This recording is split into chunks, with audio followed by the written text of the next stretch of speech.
Let me describe someone you probably know. They were good at the game. Promotions, performance reviews, the whole thing. And then one day, they just stopped. No dramatic announcement, no Instagram post about following their passion. They quietly stepped off the ladder.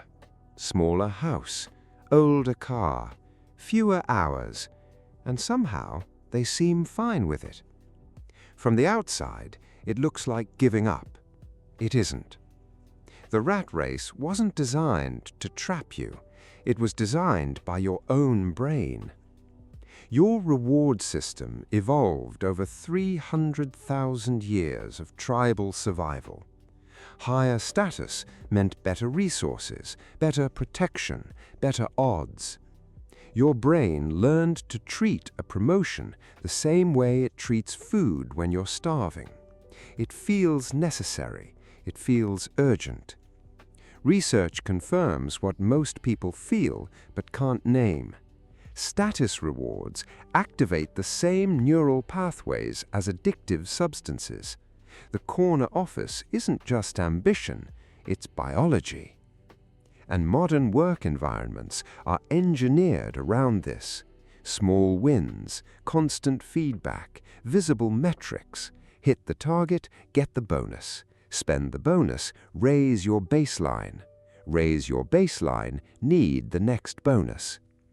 Psychologists call this the hedonic treadmill, and the reason most people stay on it isn't weakness. It's 300,000 years of programming telling them that climbing is survival. So, what's different about the people who quietly step off? Their brains aren't broken, they're recalibrated. Research tracking people who voluntarily downshifted found something striking. When evaluating trade-offs between money and time, their prefrontal cortex showed different activation patterns. When most people's reward centers see more money and fire immediately, in quiet exiters, that response was muted. Not absent, muted. Their brains had learned to feel future well-being as vividly as present reward. Most human brains heavily discount the future. A reward today feels worth far more than the same reward in 5 years.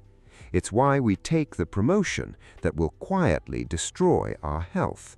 It's why we keep optimizing for metrics we stopped caring about years ago.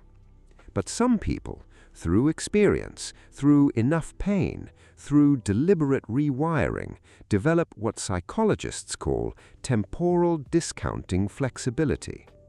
When they imagine themselves at 65, exhausted and impressive, it feels real enough to compete with today's dopamine hit.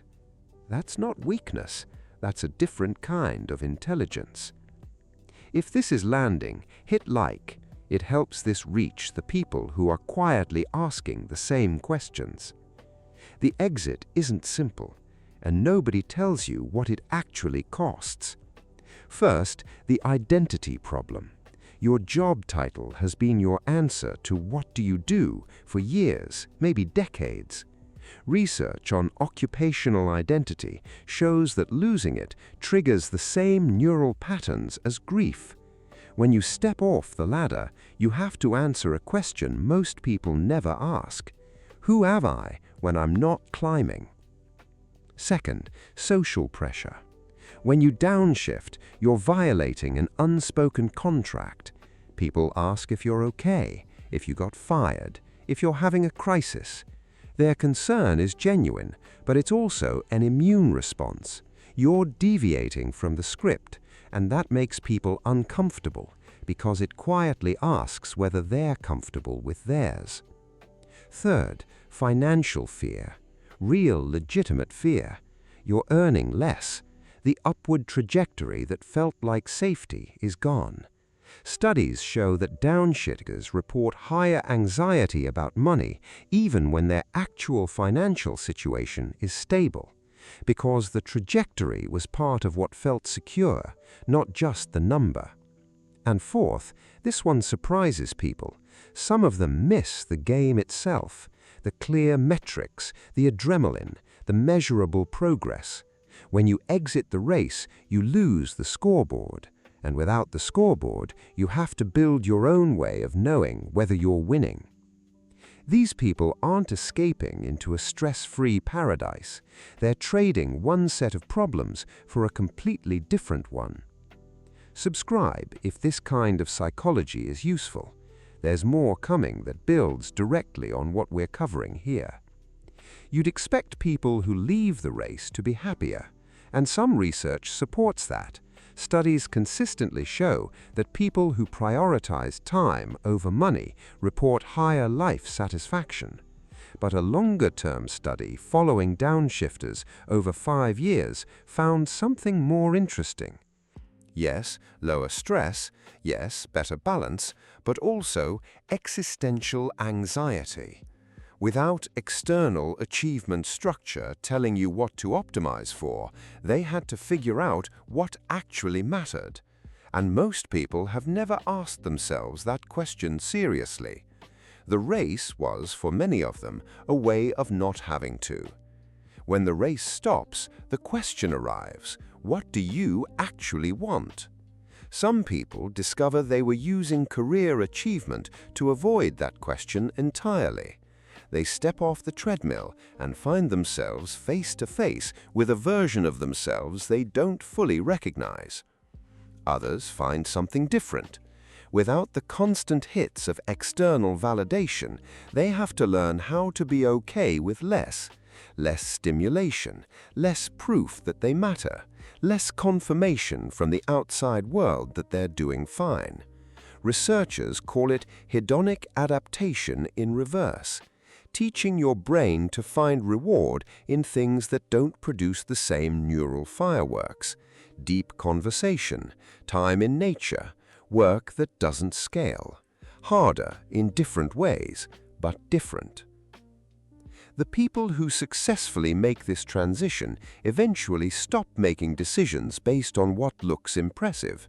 They start making decisions based on what actually feels right.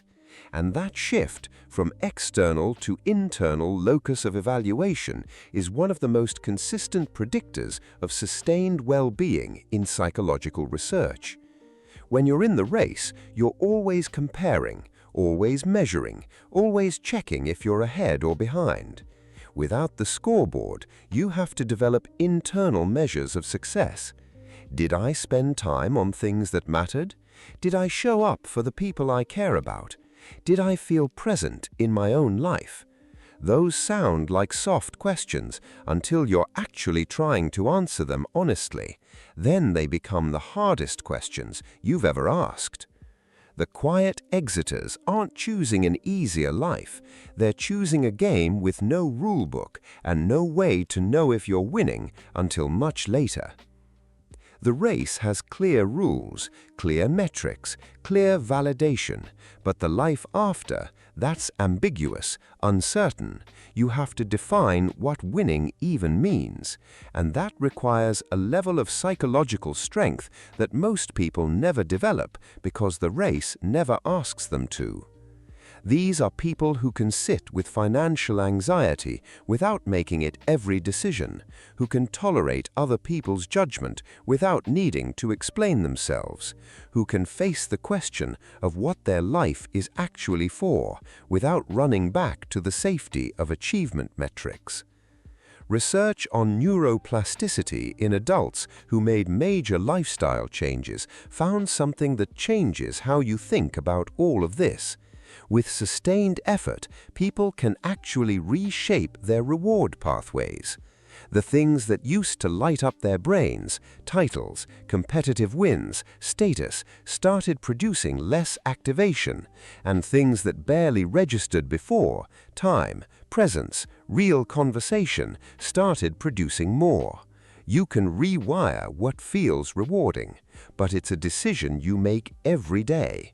Every time you choose time over money, every time you disappoint someone's expectations, every time you resist the pull to compare yourself to the people still racing, you're working against 300,000 years of evolutionary programming. So, if you've quietly stepped off, or you're thinking about it, your brain hasn't given up. It's recalibrated what it considers worth pursuing. The anxiety about money, about identity, about what people think, doesn't mean you made the wrong call. It means you're navigating something genuinely difficult without a map. They're just different answers to the same underlying question: what does a good life actually require? The rat race will always be there, but you can't unknow what you know now.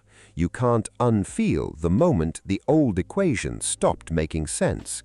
Which part of this hit closest to where you actually are right now? Tell me in the comments. I read every one. See you in the next one.